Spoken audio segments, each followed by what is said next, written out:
The stunning rolling green hills of the Peak District hold a secret.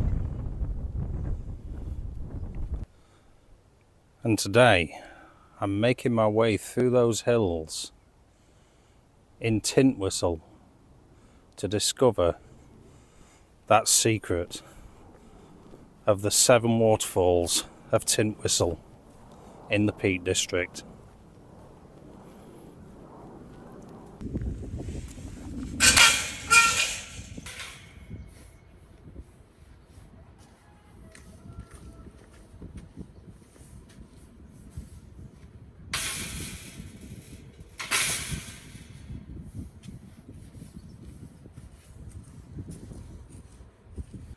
So as you'll have already guessed from the intro there, I've made my way up to the Peak District for the day. Now it's been a while since I've actually been able to get out this far, but I've got quite a treat in store. It's a 7 waterfall walk near Tintwistle, which is a bit of a secret walk, secret waterfalls that everybody knows about. Well, not everybody, but anybody who's done enough studying and looked into it. We're heading up this trail here that you can see behind me, up towards that gap in those trees there. And just beyond that, it should drop down back to the stream that's behind me. That stream doesn't look like much, but it doesn't have to be for the waterfalls to be impressive, or at the least to get some good photos of it. So let's make our way up there. I'll come back to you if there's anything interesting to say.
So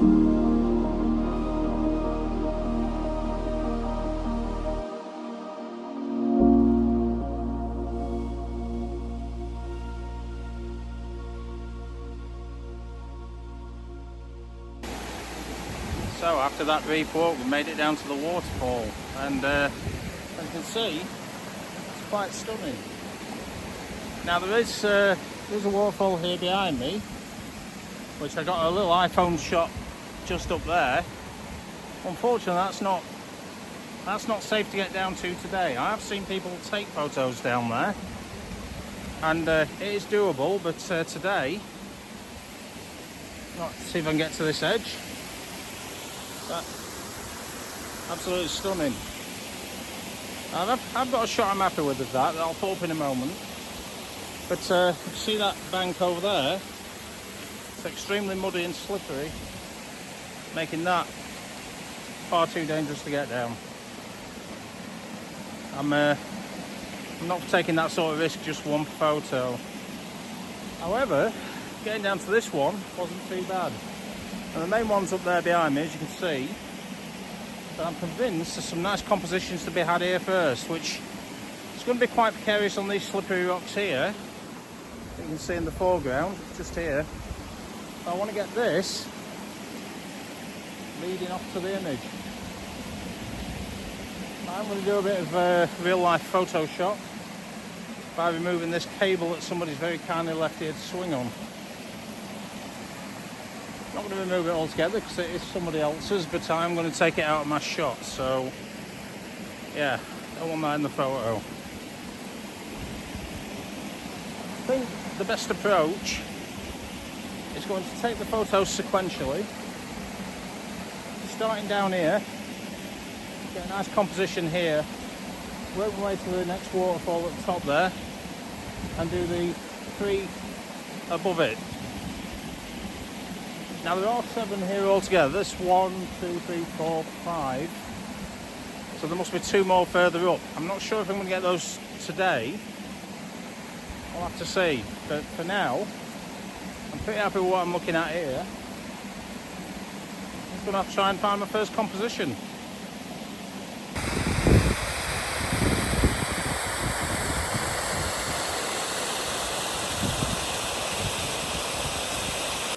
Okay, so I've found my first composition. I'm set up down here with the camera with this little waterfall in the foreground, kind of leading its way up to the one in the background. Now I'm just waiting to take that shot.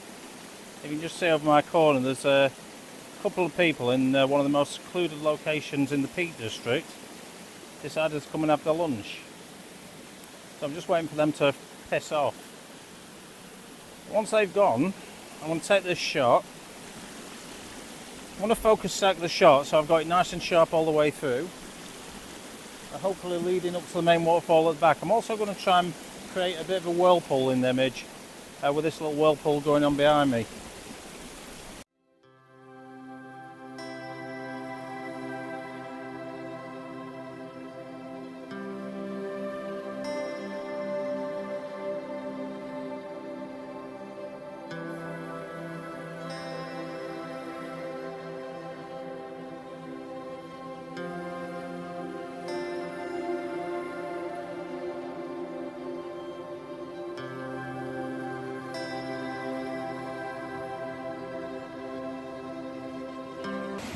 Okay, so the second shot I'm going to take is quite a simple composition really. It's I'm looking at this tree here. I'm actually photographing kind of underneath the tree, looking at the waterfall. Now a lot of photographers will probably try and avoid that tree, but I've actually quite enjoyed making it part of the composition. I think it adds something unique. Let's see how that image turns out. And once again I've had to focus stack that image. I'm focused on the foreground, on the tree branch itself, and then I've taken a separate composition for the background, for the waterfall, with a different exposure value. Slow shutter speed. That's because on the slow shutter speed the foreground's blown out and overexposed. So I've had to expose for the foreground focus stack the foreground, then expose for the waterfall and take the waterfall shot. If it works, here it comes.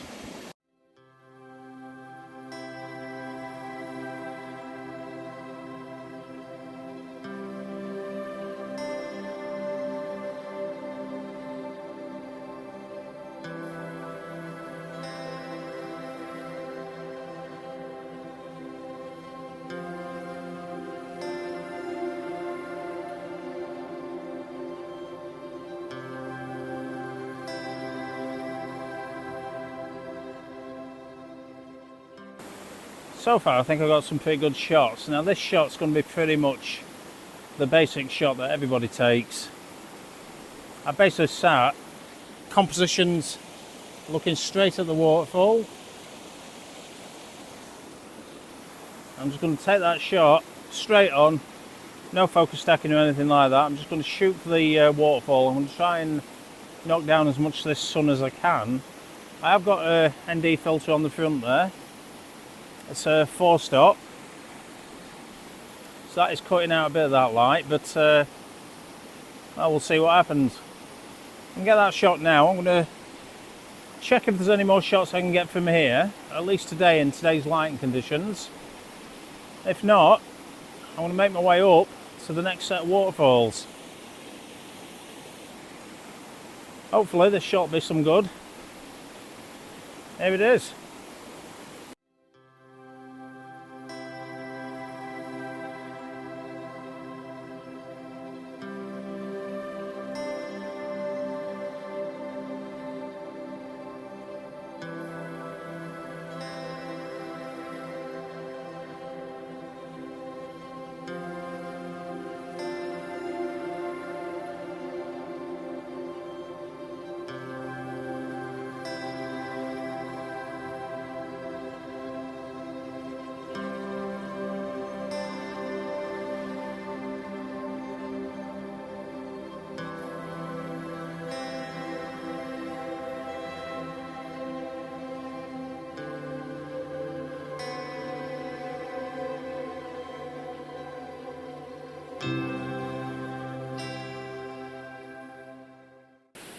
So for this final shot, I've come up to the main waterfall, which you can see behind me there. I'm pretty much taking the composition you can see on the screen there, only without all the sky in there. And what I'm loving about this shot, I'm loving about the way the sun's hitting the waterfall. It's lighting up all the greens that are surrounding the waterfall. Those greens on the little gorge there are leading nicely to the waterfall. We've got a bit of light hitting in the water, and we've got a nice reflection right in front of the waterfall. So I'm using the long exposure to actually bring out that reflection and smooth the water out. I'm also using the polarizer to remove any of the reflection from the sky. So there's only a very small amount of reflection from the sky showing up in the image. Overall, I'm pretty happy with that image looking. Now, I'm not sure whether I'm going to be taking another shot further up or if I'm going to be calling it a day. It depends how it looks further up. From my view, from my eye, it's going to be pretty hard to top this one.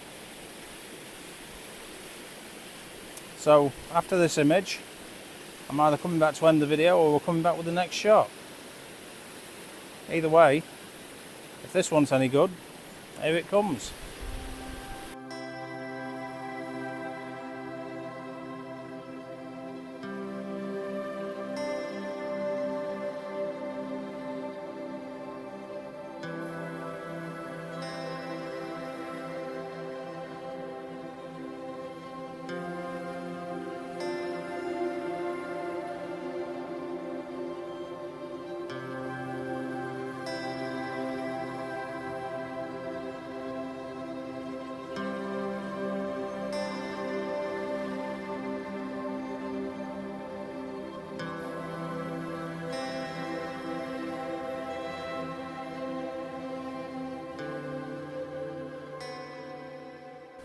So that's the Tintwistle waterfall trail. Now, I sent the drone up.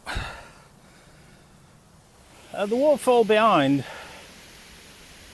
it's nice, it's not unimpressive, it's just it's not as impressive as the ones in front, and they're probably off more further up the trail, but unfortunately time's run out a bit for me today. I've got to get home because it's nearly tea time, or at least it will be when I get back to Preston from here.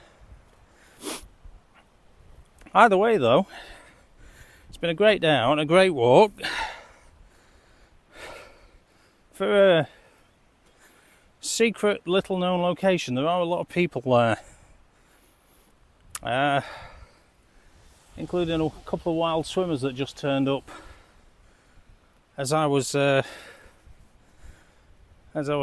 wrapping up. It's amazing how well known these unknown locations are. It's a great place for photographers, to be fair. It's a pretty waterfall. It's a beautiful location. Some of it's a little sketchy to get down to. There may be ways down to the one that I couldn't get to, but it's not for me today. Hopefully you enjoyed this video.